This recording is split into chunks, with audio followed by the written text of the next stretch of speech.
Thank you. Thank you so much, Pooja. This is such a wonderful opportunity, and I'm always so happy to spread the news about Montessori education. It's really neat to see here today. We have a really good friend of mine. I saw her name on there from Illinois, Debbie Seckler, who's a longtime Montessori teacher. And some of you are all the way over in India, where Dr. Maria Montessori spent, I think it was almost 9 years in India during World War II. And she really, a lot of her ideas came very much from her experiences in India. So I know you have many Montessori schools in India and a really rich Montessori culture there. So I am so pleased to speak with everyone who's all over. Montessori is so global, and that's one of the things that's so amazing about it. So thank you, Pooja, for inviting me today, and thank you everyone for being here. So I'll just give a very, very brief overview of Montessori education and then go right into questions that people may have. So the big question that so many people have that brought them today is, what is Montessori education? And I'm going to attempt to give you the answer to that in just a few minutes. So when we start with education in general, and we think, how do we educate a child? How do we begin with a young child and educate them all the way until adulthood and give them the traits, the skills, the knowledge that they need to survive and thrive in the world and make the world a better place? And for most educators and most education systems, people have looked at the child and said, okay, let's come up with a system. Maria Montessori did something very different. Dr. Maria Montessori was an Italian doctor, and in the early 1900s, she looked at the child and said, let's look at the children. So let's look at the children and what is already happening with them. What are they already doing? What is nature driving them to do? And as a scientist, we can look at this being and then design education in a way that matches children. So Montessori is the only form of education that I know of that truly matches human development in all of its stages, needs, and characteristics. So in most of the world, what we see is school that looks something like this. We have an adult who has knowledge, who is giving the knowledge to children by speaking it out loud. And the children are learning information by interacting with paper and books and pencils and learning very abstract ideas in very abstract ways. But Montessori came up with something very different by looking at human nature and child development. So this is a Montessori classroom for children ages 3 to 6 years old. And you can see some major differences. The curriculum, instead of being in books or in the teacher's head, is out on the shelves, all out on the shelves in concrete materials that demonstrate abstract ideas. And the children walk into the classroom and they go right up to the materials that are at their level, and they can take them off the shelf and begin to work with them. And through their interactions with these materials, the teacher comes and guides them and shows them how to use them in a productive way. They make discoveries themselves that becomes their knowledge. So it's a very active learning experience. And this starts when they're very, very little. And it's like this all the way up through, but it becomes more and more abstract as the child's mind develops the ability to think abstractly in a gradual way. And you can see here, the teacher is helping these 5 and 6-year-olds to learn about a mathematical process of division. They have physical representations of thousands, hundreds, tens, and units. The children have worked with them a lot. They understand this. They're ready for the next step.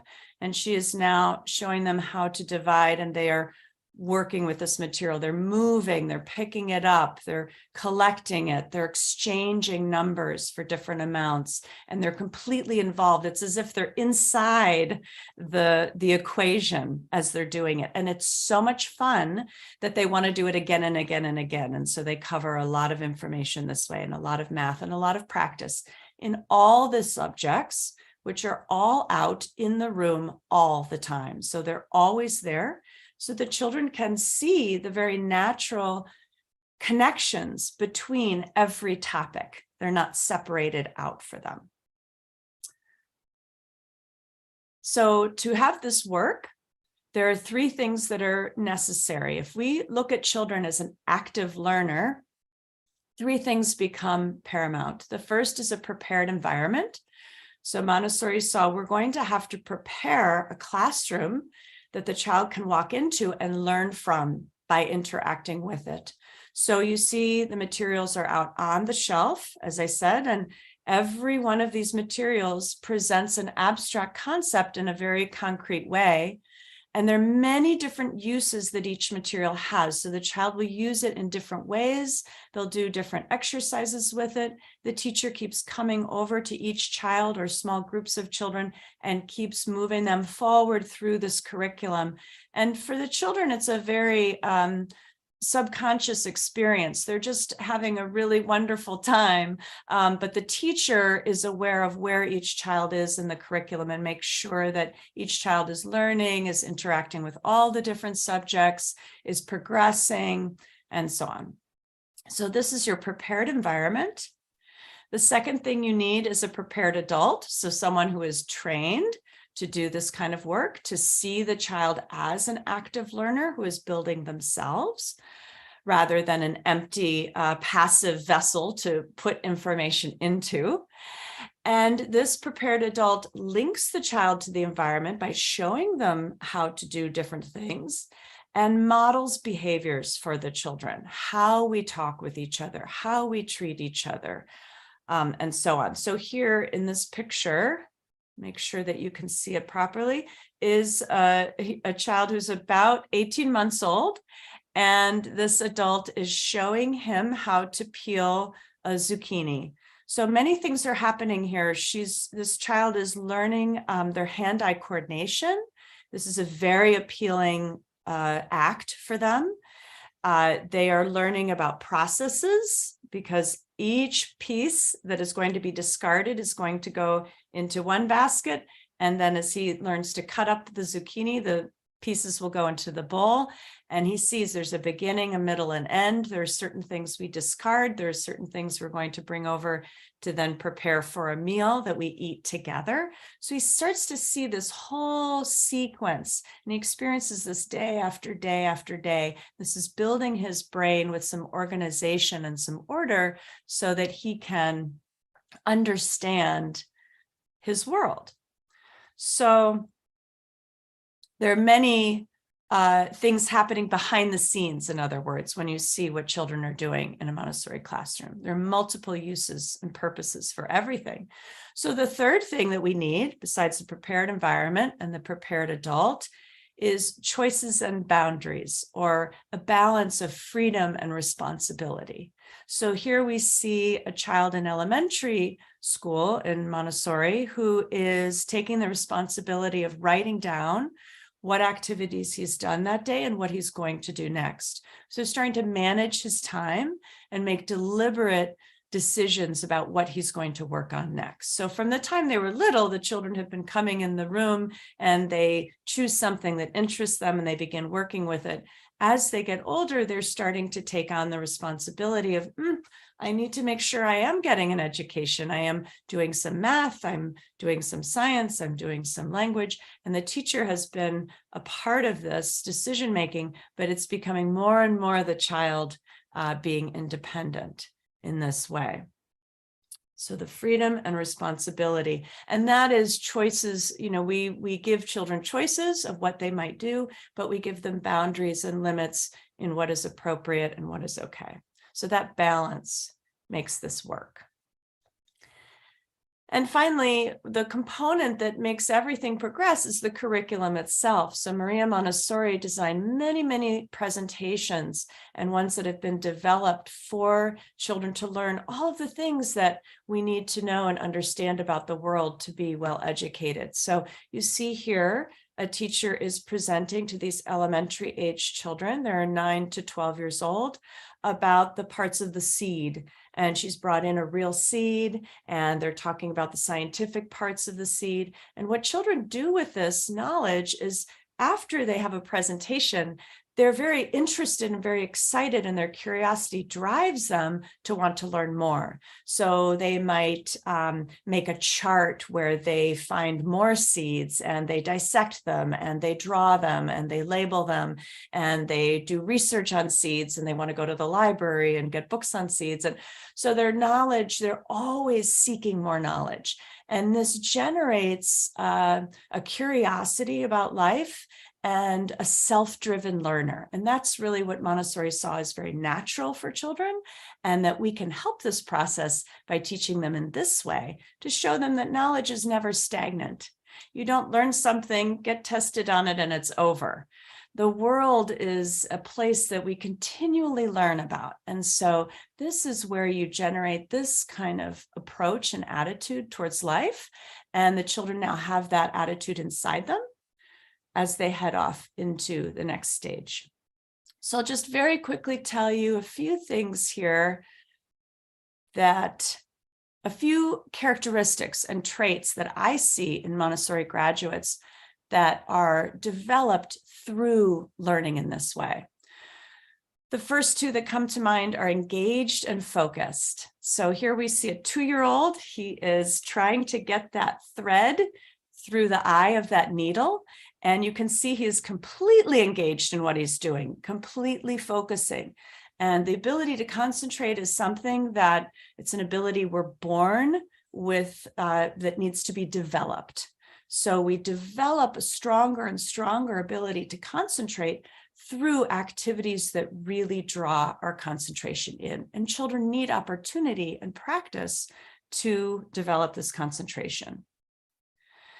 We see that Montessori graduates tend to be very organized, whether it's an external organization or internal in their minds, and very collaborative because they've been collaborating with each other and needing to organize their work from the time they were little. So these girls here are 7 and 8 years old, and they are dividing fractions by fractions. So this is a great example of a very abstract concept demonstrated physically by the materials. So Maria Montessori made these materials to show how you would share out, which is division, fractions to fractions, and then end up with your answer. And they can actually see and feel the answer and then write it down. So inside their minds, they're developing an organization, understanding of what's actually happening, but they're learning it through their hands with this physical material. It's really amazing. Very, very fun for them. It's like playing board games. They want to do it over and over. But these materials, especially at this age level, this is a great example of Montessori seeing what are the needs and characteristics of this age level, and how can we meet those in education. So girls who are, girls and boys who are 7, 8 years old really want to be together. That is a characteristic, it's a human characteristic, no matter where you're born in the world or who you are. Children really want to be together more than any other time in their lives around this age. So Montessori said, instead of trying to separate them in desks, let's make it so they have to work together in order to find the answers to the problems in their math. And so she made it, it's like a game. You need different people to play the different parts. And that's how you learn to collaborate. That's where you're developing your character, your ability to get along with other people, your empathy, all of these, your compassion, these natural developments are happening at this age. So let's make education employ those characteristics. So that's what's happening in this picture. You see that Montessori graduates tend to be very respectful of other people and very resourceful. And they're very resourceful because there are many, many children in a classroom for one adult. And that is by design so that the children learn to help each other. So you can see this is a 5-year-old helping a 3-year-old to tie his shoe. And this 3-year-old was very resourceful because he didn't just go to the adult for everything. he figured out he could go to a classmate and ask them if they might help with his shoe. So our children learn to be resourceful in finding answers in the environment as much as possible, instead of always going to one person or one place to get the answer to a question. So they become very resourceful and very respectful, because there are many people in the room and we're all working together cooperatively. In this way, they learn a lot about community. These are some teenagers who are on a trip. These are Montessori students, and they're now doing some physical adult work in the world. And you can see they're still working academically and intellectually, but they're also working physically and doing things that combine the academic and the real world experiences, the intellectual. So they're figuring out here if this board is level before they put the dirt in. You can see there are no adults around. So an adult has gotten them started on this, but as with every presentation in Montessori, the adult then steps away and the children do the work themselves. So you can see they develop curiosity for the world. They, again, develop their collaboration, their ability to collaborate with other people well. And I think a lot of courage, because instead of being told there's an answer, I'm going to give you this quiz, and then you're supposed to come up with just that one answer, and then I'm going to tell you whether or not you were right or wrong. In Montessori, the children are exploring, they're learning, they might come up with lots of different answers to things. They can, so the teacher helps them to figure out, does that answer work?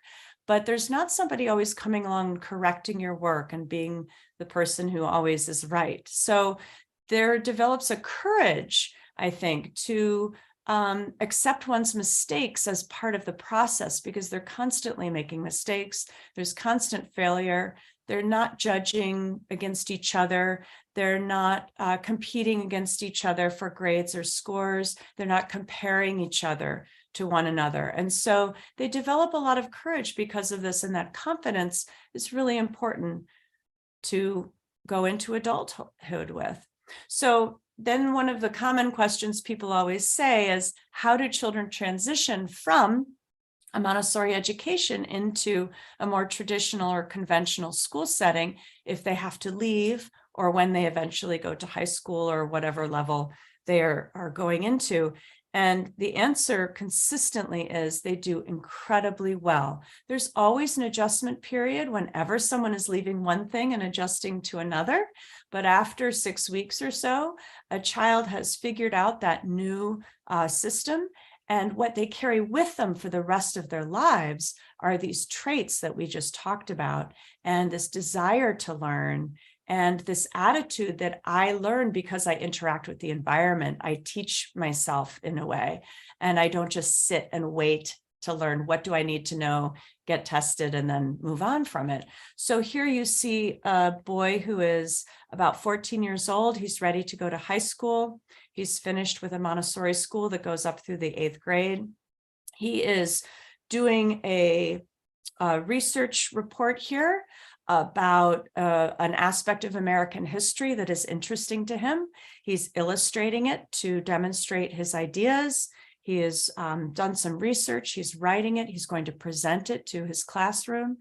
And this is the way that a young person then learns to take information, create something with it, and present it to others. And that's something he's done over and over and over from the time he was quite young in a Montessori environment. So he's ready to take on the world, ready to head out into high school. And I like to use the word potential when we talk about Montessori, because Montessori has this incredible potential. It has potential to help every child develop their own potential as a human being. We don't know what their potential might be, but it's their journey. And also we have a potential with Montessori to reach the very highest level by really understanding and putting into practice these ideas that Montessori showed us. If we don't go all the way with it and we just take bits and pieces of Montessori, which many people do, you don't really reach the full potential of what it can do for young people. And so this is an important thing to mention, because you will see many, many schools around the world who use the name Montessori, but they don't have all of the principles in place or the practices. And so sometimes we're not reaching up to the potential. So there's a lot of misunderstanding and a lot of misrepresentation and a lot of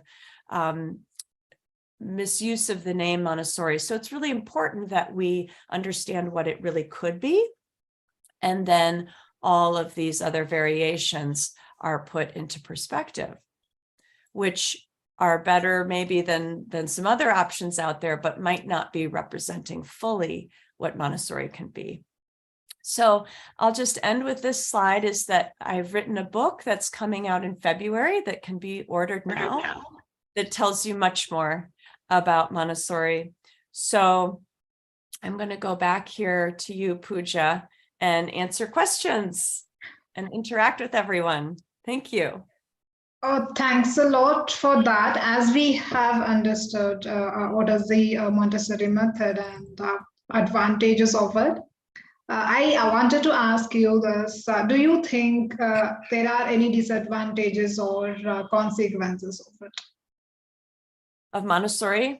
Yes. Well, I wouldn't say that these are disadvantages, but I would say that what is challenging with Montessori is that you do have to get the training to be able to go all the way to the fullest potential.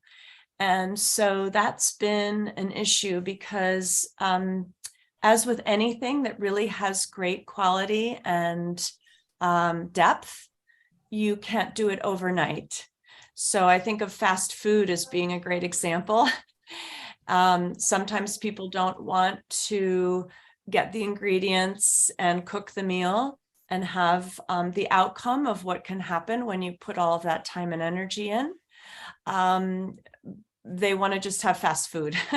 So that's what happens sometimes, is people look at Montessori and they say, this is great, I love it. How can I do this faster, more easily, cheaper, all of those things. And so I think that's the biggest challenge with Montessori, is that it takes time. However, I like to encourage people to think of themselves on a journey, on a path, and wherever they are in the path, to just keep moving towards the end goal. So if somebody starts a Montessori school, for instance, they get the training that they can, they start with the few materials they might have, they start very slowly and gradually, and they keep working their way towards that ultimate goal. And I think that is the biggest caution that I have when talking about Montessori, is just how important it is to stay on a path of always going deeper and deeper into understanding Montessori, because it's about understanding human nature. It's about understanding children, and always learning to understand what you see in front of you and observe the way that Maria Montessori taught us to observe, to make decisions about teaching children, to see where we should go with something. Always be observing and looking at the child instead of thinking of ideas of what we think might be best, without taking into consideration the children that we're working with.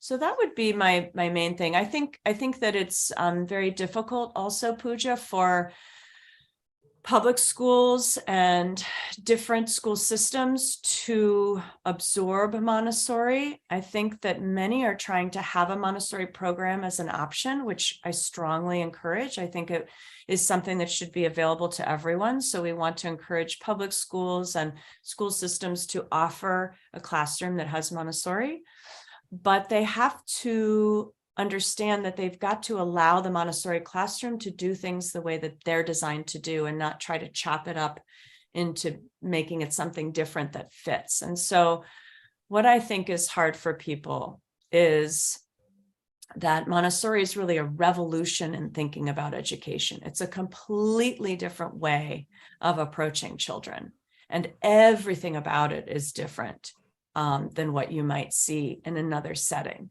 So it's hard for people to wrap their head around that sometimes. For some people, it's very intuitive. It seems so natural. They say, oh, I get this. I completely understand it.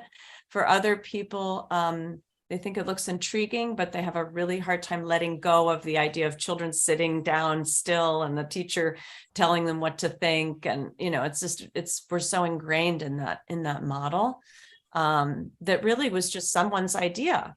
It didn't really come out of human nature. It came out of adults deciding what they thought children should do.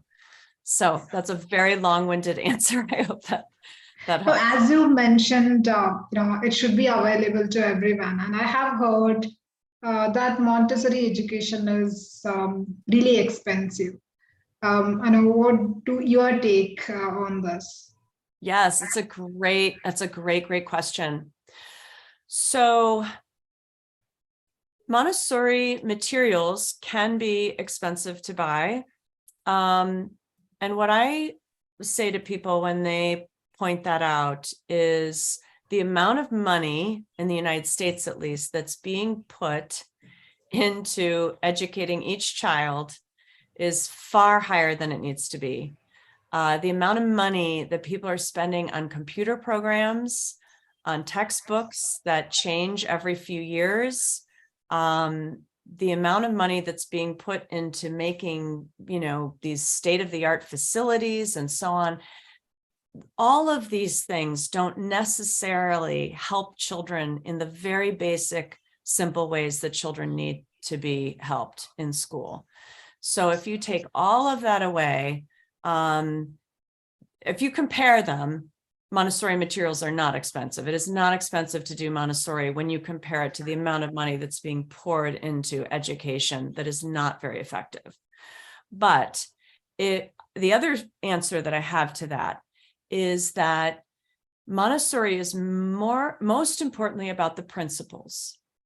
So someone can start a Montessori school in a village in Africa where they don't have these materials, just by beginning with these ideas of preparing an environment, having a prepared adult who can interact with children in these ways, and a balance of freedom and responsibilities, really reading Montessori's work, trying to understand it, trying to get a little bit of training, and starting on this journey. And I've seen people have made Montessori materials. They've made materials that demonstrate abstract concepts based on her materials with what they have. So people can make these, you can see here on the screen at the top of the photo of the book cover.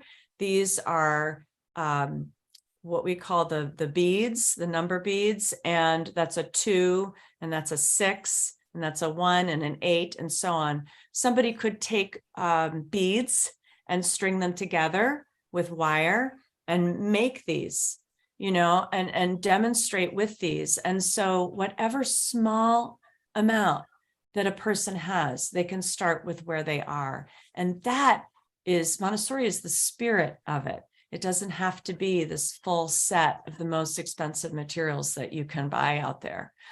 But that is what I have to say about that. And Montessori herself, she started her work and was a huge champion for children who were underserved, who had gone through trauma, children who had been abandoned basically by society. So she definitely believed that this was for everyone and wanted it to be for everyone. When she came to the United States, the people who were most attracted to Montessori were the very wealthy. And I think that's where it got this reputation in the United States of becoming a school for wealthy children, because those were the families and that was the society that actually welcomed Montessori in and started Montessori schools. But there are many Montessori public schools in the United States, and it's really spreading. And I think people are starting to realize this is an education that helps everyone, that everyone deserves, and that can be made accessible for everyone. Thank you for that. I have got my answer. I have Sabira Najib raised her hand. Sabira, you can unmute yourself and speak. Okay, thank you, Paula and Pooja, for this opportunity. Can't wait to read your book. I just ordered it. But being a director and the director and also the owner of the school in suburb of Houston, Sugar Land, Texas, I can tell you, we charge the same as the daycares do. And most of the people send their children there because they work. And also, even if they don't work, they want the children to go. It's just people who run the Montessori schools, they make it as a money-making, banking stuff instead of doing the thing. I understand as a business owner that we need money to run the business, but we do not have to squeeze it at the cost of providing the services to the children, which is happening. And also use the word Montessori. Teachers are not trained. The administrators don't help. So all this is the one that parents needs to understand. Just because the daycare is open 6:30 to 6:30, charge the same. They send the children there instead of understanding the true Montessori. So we do struggle. And people who Yes. come there, then they never go. So I think it's more of the awareness of Montessori, which one is a Montessori, letting people know what to look for that. Sometimes if people call me, I tell them, come and visit the school. You are far, you don't want to come here. At least you would know what to look for, what to ask when you visit the school. And the labeling of children about ADHD, not paying attention, problems. Sometimes there are genuine problems, but most of the time it's just if at the right stage, sensitive periods are not met. Thank you. Yes. Yes. Thank you, Sabira. Those are such great points. And this book is going to help a lot. I hope if we can get people to read it, I think a parent is going to have a good sense of what's most important about Montessori after they've read this book. And I appreciate what you mentioned there at the end too. So many issues that we see in children's behavior can be met. Their needs can be met in the Montessori format. It's much more effective. So thank you for mentioning that, Sabira, and good luck with your work. I know it's very, very challenging because the public is not informed about the differences in Montessori. And that's why I wrote the book. I wrote the book because I said, nobody else is writing this book. Someone's got to tell people the differences, why Montessori looks at these different ways and what they should be looking for and how we can do it. So I hope it will be an encouragement for people and really helpful to everyone, something you can use. Yes, I think you have partially answered my question just now. Still, what made you talk and write about Montessori? Yeah. So if someone else was writing this book, I wouldn't have done it, but nobody was. But we were all talking about the same problems. All of us in Montessori kept saying people don't understand the differences between AMI and all of these other things that are happening. They don't understand why Montessori is a better way to help children meet their needs. And we need to communicate this to people. It's something that, I've been in Montessori now since 1993. And I've watched children at all the different ages. I've worked in the classroom with children and been a teacher, so I understand the challenges, and I've seen the children's reactions in Montessori and watched these amazing stories of children that had a lot of struggles, and then they evolved and they grew and they changed. And then to see them now as adults, it's just amazing. It's mind-blowing, really, what is possible. And it just makes me so passionate about wanting more children to have this. So I'm hoping, I worked on this book for 6 years, but it was really 25 years in the making of being in my mind and wanting to express it to people. One of the most enjoyable things about writing it, Pooja, was traveling around and talking to people and going into public Montessori schools, talking to the teachers there, to the administrators, to people, talking with people who are not involved in Montessori about their perceptions of Montessori, and really going around and constantly checking with people, does this sound right to you? Do you think this? And to really get a consensus and really find that I was able to, I hope, express in this book what so many people have been thinking and experiencing to represent Montessori. So that's my hope. My mother, Paula Polk Lillard, wrote 4 books about Montessori. One of them she co-wrote with one of my sisters, Lynn Jessen, and my mother and sister co-founded Forest Bluff Montessori School in Lake Bluff, Illinois. And another one of my sisters is Angeline Lillard, and she is a researcher at the University of Virginia.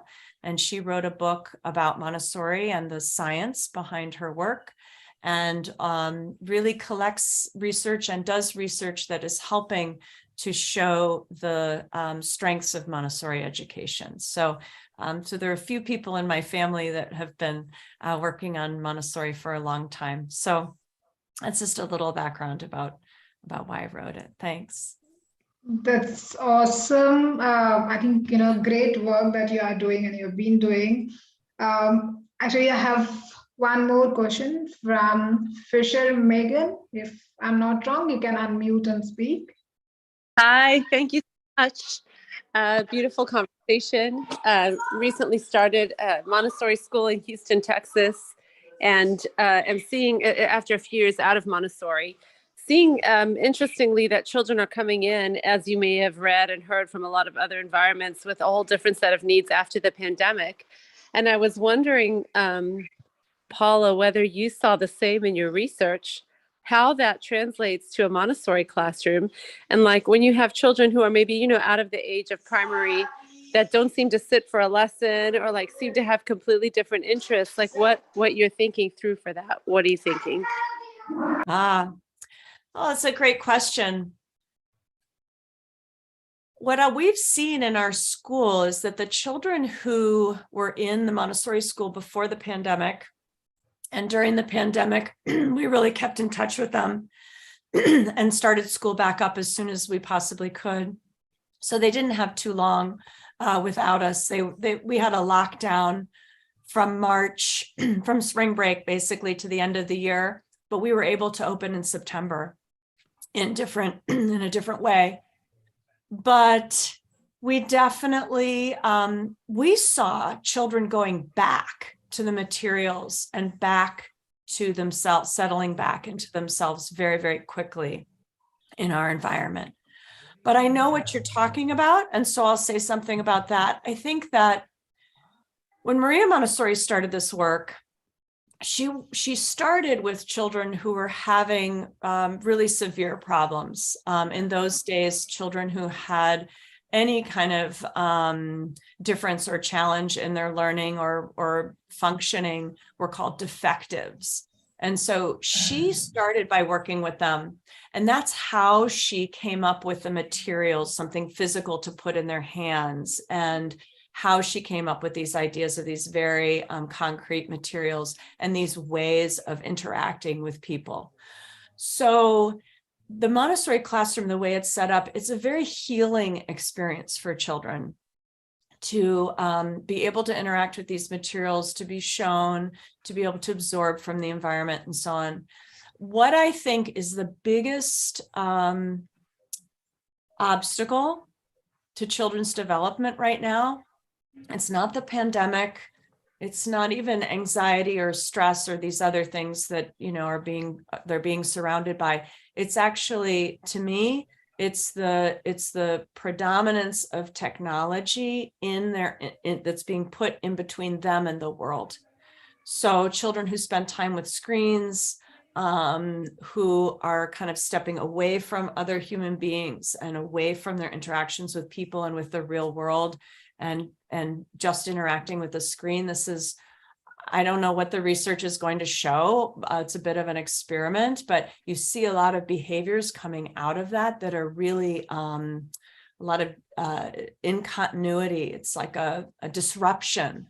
And I really think the best thing that parents can do is to have their children out in nature and interacting with the family, helping to cook meals, and, going back to a little bit of an old-fashioned way of being, because this is how our children learn to calm themselves, to breathe, to settle themselves down, to concentrate, to focus. And these are all things that we're doing in a Montessori classroom, and they need that at home as well. They need that kind of experience. So those screens, it's going to be a part of our lives, and we can help them to learn to interact with them in healthy ways.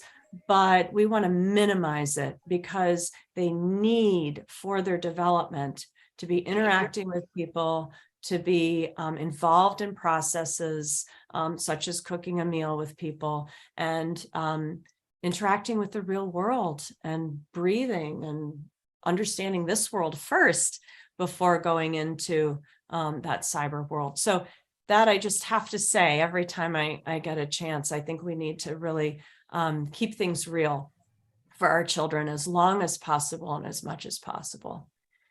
I couldn't agree more. Thank you so much. That's a great reminder, and just a super way to start the week out, thinking about bringing things back to the basics and to the wholesome side of life. Great. Thank you. I see Francois. Hi. I'm so excited to be here and great to hear you. And this is so amazing. I wanted to say that, so I'm in Connecticut and I'm teaching in a public Montessori program in Connecticut. And I'm also, where I live, I'm also on the Board of Education. So I wanted to say that one thing that's important with regards to public Montessori is having a voice at the table at these meetings, at these Board of Education meetings, to just advocate for Montessori. And I was wondering if you were working on or exploring working on some form of assessment tool for public Montessori students, because what's happening is students who are in public Montessori programs are pretty much required to take the same assessments that the traditional public school students are taking. So a lot of the material that is presented to the students in the, whether it's primary or elementary level, they have not been exposed to certain materials or certain concepts. So it may appear as though these students are lacking some type of education, but that's not really the case. So it's really it's work. It has to be intentional, but it's a lot of work to come before stakeholders and let them know that this Montessori is amazing. Montessori works. Montessori is for every child, but we really need an assessment tool for these, for our little ones. Yes, thank you so much, Francois. I address this in the book, and I have a chapter that's about public Montessori, and it addresses exactly what you just talked about. So I'm so glad that you mentioned this. I'm hoping that the book is really going to help guide that conversation and guide people. As far as an assessment tool, I think there are different groups working on that right now. And one is the National Center for Montessori in the Public Sector, which I'm sure you are familiar with right there.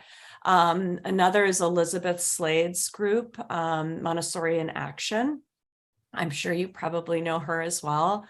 And so I'm hoping, what I would love to see is consolidation on those efforts. And so instead of many different Montessori organizations, everybody coming up with their own, that there can be, some really strong examples of assessment tools that are being made in the United States for public schools. And then, as I think I've even learned from you in our conversations, there has to be tweaking for each region and each school system and each area to the particulars of that community. So that always needs a little bit of adjustment and tweaking, but that we can stay together in our efforts and not get too scattered, because all of our efforts need to go towards the children, and that's where they should be directed the most.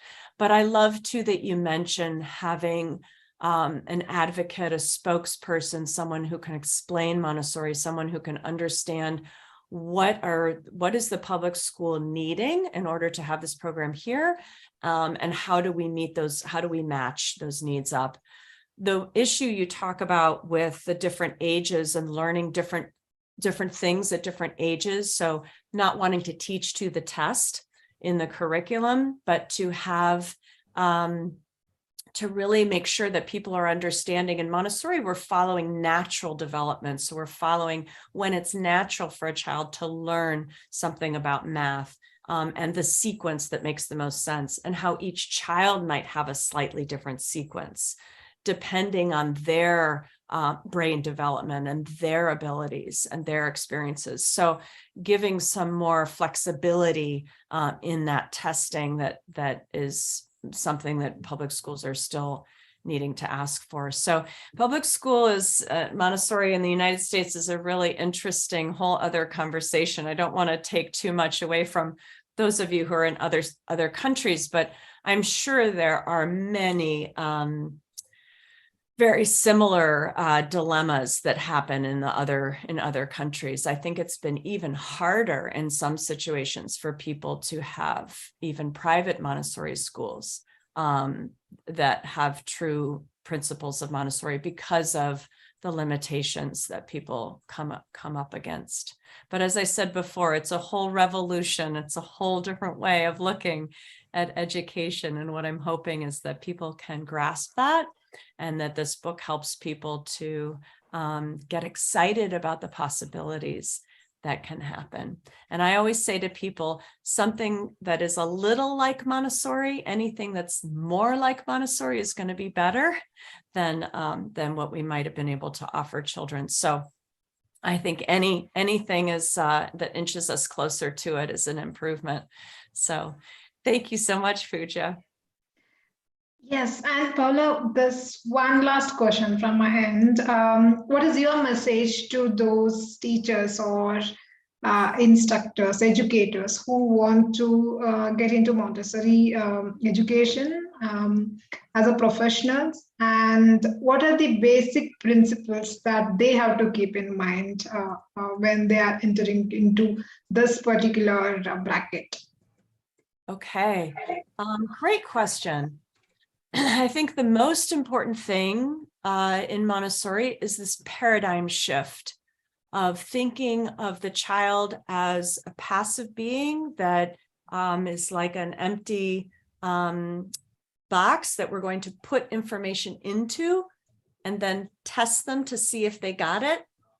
We have to switch our view to the Montessori paradigm, which is this is a being that is developing on their own, that is building themselves, and they are active to do that. And they're going to do that no matter what. The baby is going to learn from the environment no matter what you do. So our job, instead of filling a bucket with information, is to support and help and aid this process, this natural process that is already happening in a child as they build themselves. We are here as a teacher, you are here now to support and guide and help that process rather than being in this completely different paradigm. So that paradigm shift, I think, is the most important thing for people to keep in mind. And then if somebody is interested in becoming a Montessori teacher, my first recommendation would be to try to see what options are available to you with the Association Montessori Internationale, which is AMI, and they have training centers all around the world. And the reasons I recommend them is, one, it's an international degree, and so then you can teach all over the world. You have the same Montessori training that you need, so it's a wonderful thing. But also, this is the organization that was set up and founded by Maria Montessori herself. So their goal is to have the information that she gave us, the original authentic Montessori practices and principles. And so you always know that that's what you're going to get from there. There are many other organizations that train teachers to be Montessori teachers, and there are many variations on that, but this is the one that has the original information. So that's what I always recommend to people. And that is the Association Montessori Internationale. So thank you so much, Pooja. I really so value this time together. It was really wonderful. Thank you, Francois and Sabira and everyone who asked questions. And there is, I'm sorry for interrupting. Oh. There is one last question from Pankaj. How is Montessori education philosophy is different from other curriculum? From other curriculums in terms of the curriculum itself? Yes. So it's me, Paula. My question was, so that's not something very much related to at primary education. I teach for American universities in California and work as an instructor, but I've been trying to understand a lot about, curriculums. So, looks like more emphasis was on the structuring of the processes for the students at primary level to, actually learn by doing, and then, receive a mentorship at each and every step for assessment, improvement. But how does that, primary education pedagogy differ from other curriculums? If you have taught or if you had that experience of learning from others.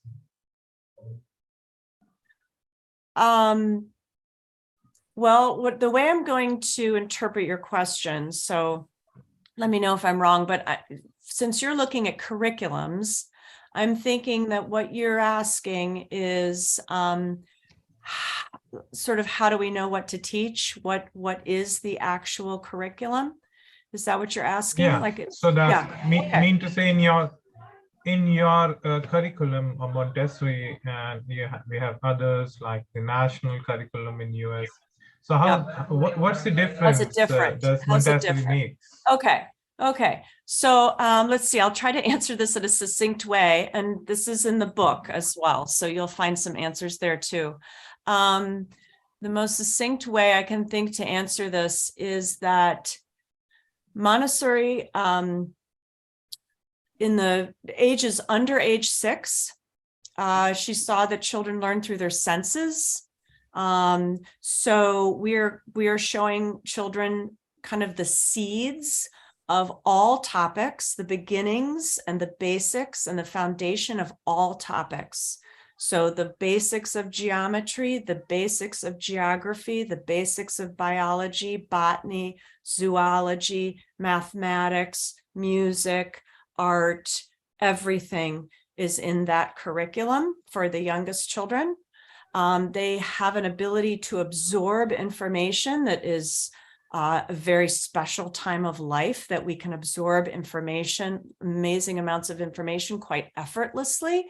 And so it is a time when we show them things like all the countries of the world, the names of the countries, the names of different kinds of plants, of different shapes of leaves, and so on. So the children just kind of absorb as much as they just enjoy it so much, learning that vocabulary and interacting with all of these clues to the world, so to speak. So they learn something and then they go into their environment, outside, and they see that kind of leaf and they make the connection. So we're giving the foundations, and the foundations in reality, based in reality.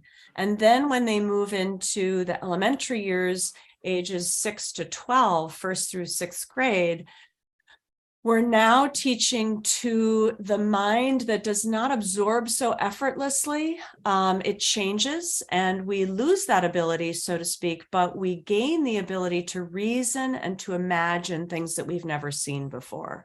And children are also very, very interactive and very, very social in their nature with each other. So the curriculum now changes and is delivered in a little bit of a different way, more in story form. Igniting interest for the children to go off into their work. But again, all the subjects are presented, and the foundations are just built upon as things we go further and further in the curriculum. So you get into all the same things that you do in another school setting: ratio, proportion, fractions, all of the things that you would expect. But we actually go much further because the children are, they start younger, and they can go into deep dives. And so they're all doing that at the same time in different topics. So the children are exposed to a lot more than you would be able to show them if you just went by lockstep, where everybody was studying the same thing. It was finished and you move on to the next thing. Instead, you have these deep dives happening simultaneously. So it's really spectacular. It's something you kind of can't believe unless you see it with your own eyes. And if you're in California and you contact me, I can tell you a couple of amazing Montessori schools where you would be able to go and see what that looks like. Because I think the more we can communicate to university level education departments and help people to understand what Montessori has to offer, I think the better all of our education is going to be all around the world, if we can capture some of these ideas and see what can really happen. That's very interesting, because what you're saying is the curriculum from up to the 6th grade has been designed as the students have to make not much efforts, but they have to absorb more knowledge, and in variety of different ways, in various content, so that they're well prepared not only in the content, but because they're absorbing knowledge, so that definitely in different domains their skills, Yes. and the characteristics of student and understanding about the global society would be Yes. very different. And then when you're Yes. making a gradation from 6th to the 12th grade, I believe there might be a very different characteristic which will evolve in comparison to the other curriculums, which may be focusing more on content, less on skills. And like we speak about the international curriculum of IB, which focuses more on skills. Yes. So beliefs like so it will be really interesting to see how the Montessori curriculum students perform well Yes. at higher education in Yes. comparison to other students, whether they Yes. have more content understanding, whether they have ability to grasp more information, whether they Yes. are more skilled in doing Right. certain tasks.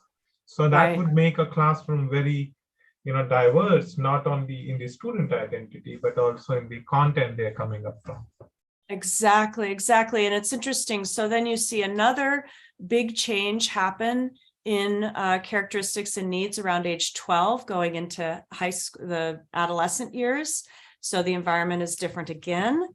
And IB, I'm glad you mentioned IB, because the International Baccalaureate program really dovetails nicely with Montessori. So many schools that are Montessori schools will start IB in those adolescent years and maybe go into IB for high school, because it kind of develops, it works together nicely. So it's interesting that you brought that up, and another great curriculum. So thank you so much, Pankjav. I appreciate it so much. And I hope you'll message me and continue the conversation.